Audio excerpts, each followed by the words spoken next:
Security দিয়ে বের করে দেবো, ঘাত ধাক্কা করে। এরপরে তো আমি তো চুপ ছিলাম। আমি পরবর্তী সময় দেখা গেল দুজন বয়স্ক মহিলা, যেগুলো চোখে দেখতে পাই না, চোখে একদম দেখতে পাচ্ছে না। তো আমি জিজ্ঞেস করেছিলাম যে ভোটার দিগকে, আমি বলছি আপনাদের কি কোনো লোক লাগবে? বলছে লাগবে। এরপরে আপনি আপনি কেন এসেছিলেন এখানে? আমি বিজেপির পোলিং এজেন্ট। Polling agent? আপনি পুলিং এজেন্ট তো? হ্যাঁ হ্যাঁ। তো মাইক্রো অবজারভার উনি ভিতরে গিয়ে ওনাদের ভোটগুলো দিয়ে দিয়েছে। কে দিয়েছে? আমাদের মাইক্রো অবজারভার। কি নাম ওনার? আমি যখন ওনার নাম তো আমি জানি না, নাম কি ওনার।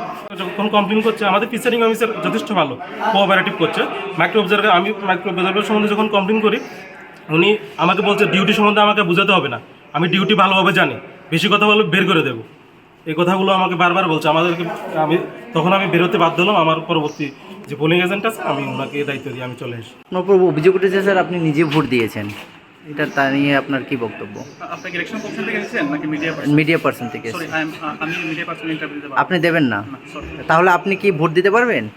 আপনি যে কারোর ভোট দিতে পারবেন? না, আমি কোনো কমেন্ট করব না, এখন কোনো কিছু বলার অধিকার আমার নেই। না, প্রেসকে আমি কিছু বলতে পারবো না, ঠিক আছে? আপনি এটা কপি করতে পারেন। আপনি না না না, আমরা করতে আপনি বলুন।